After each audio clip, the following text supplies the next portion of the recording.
So, the theory goes that Varyn is a being from another planet seeking vengeance on a merciful god for stopping his plights of world domination by kidnapping her and planning to corrupt her entire planet for his own nefarious purposes by landing in a meteor and harvesting dark magic. The end. All's well that ends well, as they say. Welcome back to Kweebec Corner. My name's Connor, and today on Hytale Theory Talk, we're delving into the origins of the dark antagonist, Varyn, and the potentially devastating threat he poses to the world. Buckle in, because this one gets pretty crazy. Not only do I think I've figured out Varyn's origin, but also what he may be intending for the planet of ORBIS, and why all of those zones are in such weird split layers. This video is sponsored by Server Pro. Server Pro has everything you need to host the next big Hytale server. With custom host names and support for modding and scripting, why not start your adventure today and grab a free Minecraft server that you can swap over once Hytale is launched. Before we start talking about aliens, however, where's the proof? First, let's explore and solidify what we know zones actually are. Zones seem to be an area of ORBIS divided into specific climate stages that categorize difficulty level. While all radically varying in terrain, each zone is made up of biomes that share a general ecology or theme, with each roughly reflecting a particular element. When I first brought up this theory, I assumed that Zone 5 and 6 would naturally line up with Lightning and the Void, but I didn't really dig any deeper until recently when I started trying to visualize how the world would actually look, generate, and piece together. How would a player advance through a world like this? Would zones just be a linear journey outward to reach more difficult areas? What would borders look like? Could they just enter Zone 4 from Zone 1? I needed to know the pattern. At first I figured that you would spawn in Zone 1 and slowly move outward, reaching more difficult zones the further you travelled. That makes the most sense, right? Or does it? If we're travelling outward, that would make Zone 1 the smallest zone. So far we've seen that Zone 1 is where a lot of the action is going down. It's expansive, it's got numerous biomes, there's creatures and races appearing all over the place. So it would be very unusual to have it be such a small area. And that's when it hit me. What if we're not travelling outwards, but inwards? Let's take a look at the concept again. Those clouds covering Zone 5 and 6 are awfully strange. Thick, musky purple smoke, thunderous storms. What about the rest? Let's take a look. Zone 4 is a fiery wasteland with raining ash, Zone 3 a frozen tundra, and to finish it off, a desert wasteland in Zone 2. Remember when we mentioned that zones are also representative of climate stages? Well, if you really think about it, it's almost as if the zones are exhibiting stages of a meteor impact aftermath. Seriously, the first things to occur following a meteor impact are drastic changes in climate, weather, explosive storms as fireballs rain down and scorch the land, followed by a deep, long nuclear winter, and finally everything turning to dust with new life emerging once more. It would make an awful lot of sense if we were actually travelling closer to the epicenter of some cataclysmic crater, travelling to the source of the corruption, rather than out into some desolate wasteland of harsh conditions. Gaia really doesn't seem like the type to make the planet super hostile anyway. Further backing this up, we know that Gaia has a specific connection to Zone 1. If she did originally rule or create the planet, perhaps it isn't the only zone she's had a connection with, just the only one she still has a connection with, Zone 1 or the Emerald Grove being the last remaining life of Gaia's old planet.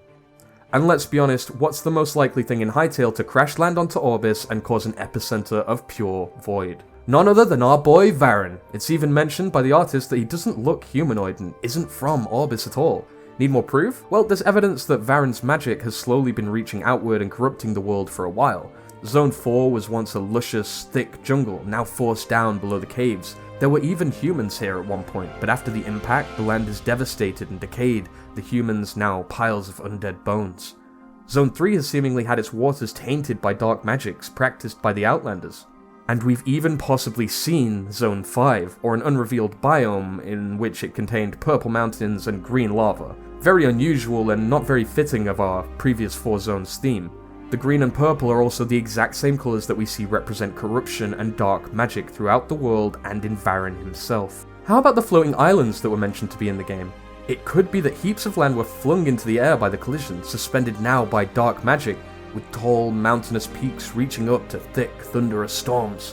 What Zone 6 looks like, we can only imagine, but it's safe to say that we'll see what the full effects of the Void element are having on life in ORBIS.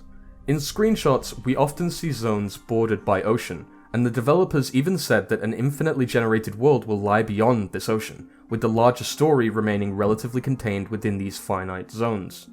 That makes the area sound an awful lot like an island to me, Think about it, we've seen the ocean border almost all of the zones. It'd be hard to have an ocean in between different areas, and that would also be a real pain to just shove in if you're trying to procedurally generate through a linear story. No, it makes far more sense to have the starting region be on the edge, the outskirts of the island, travelling inwards, with the oceans behind you leading to a much bigger and more random world, and that far ocean biome that we've been teased at. This was all going perfectly. The Void is unnatural, an alien entity is obviously a meteor, drastically altered stages of climate in line with an impact event, all set on an isolated story island so that you could venture outward and survive in a different style. Everything was coming together, until I noticed one consistency with my thinking. One huge thing that I've included in all of my theories so far that was literally debunked in a 6-month-old FAQ. The zones won't be concentric circles, aka going inward theory out the window. Or is it? While all the zones won't fit into sliced concentric circles, they will still all share a landmass. But knowing that the ocean, far ocean, and infinite lands generate beyond the borders of the story world suggests that this has to be some form of isolated area, and while not concentric circles, perhaps there is still an epicenter to the island. The Void is still at the center, causing problems and maybe even holding our bad guy Varyn, but the rest of the zones could be laid out in a more regular map, connected by transitional borders. In that case, the meteor climate stages don't really make too much sense, but perhaps the Void is causing the elements on the planet to react in a more crazier way, manifesting into the land itself, warping the very nature of the area.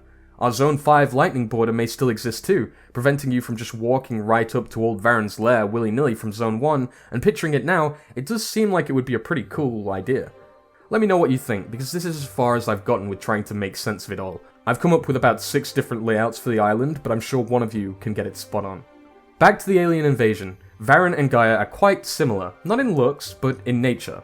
Both are two incredibly strong beings who wield the power from some sort of naturally occurring element. While Gaia draws her power from the 5 elements, or more significantly Earth, Varyn takes his power from the Void. Think of this as a kind of dark matter or void energy. Either way, this 6th element is definitely not commonly occurring on ORBIS. We know this because the Void isn't part of the full element wheel, more sort of just plonked in the center like it's a bit of everything or nothing. It may even hint at the layout of zones for the map.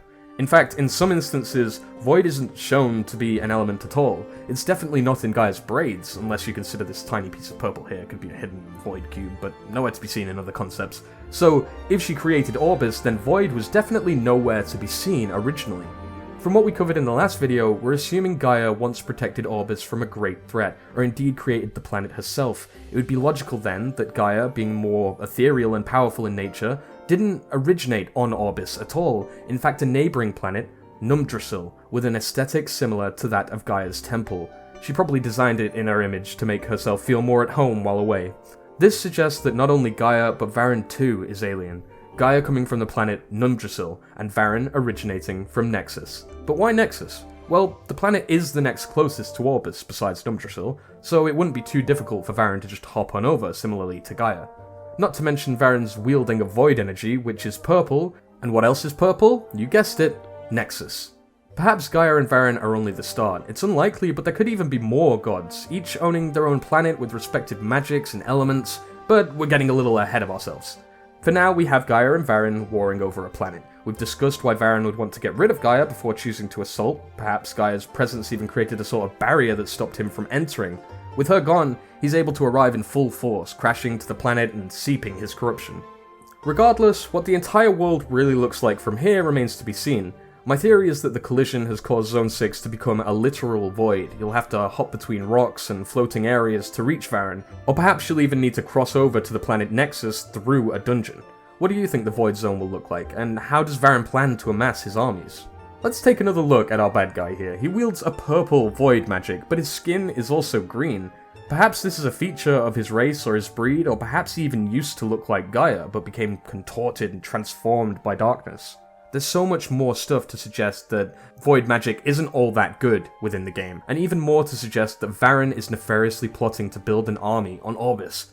But why? When? How? All questions for next Hytale Theory Talk. I'm sure there are plenty of holes in my theory. We've got the messy element stuff, we don't really have all of the final information yet, and there's a long wait until release. But the point of the show is to get people talking, to discuss what the potential story is. And what's more, November's New Beginnings competition just concluded. Congratulations to our first winner. You'll be receiving $30 for your amazing piece of artwork. We've had so many incredible submissions, and we're going to do it all again for December in the lead up to New Year's. So stay tuned on Twitter for the announcement. Thank you so much for watching Kweebec Corner. As always, stay free and keep safe.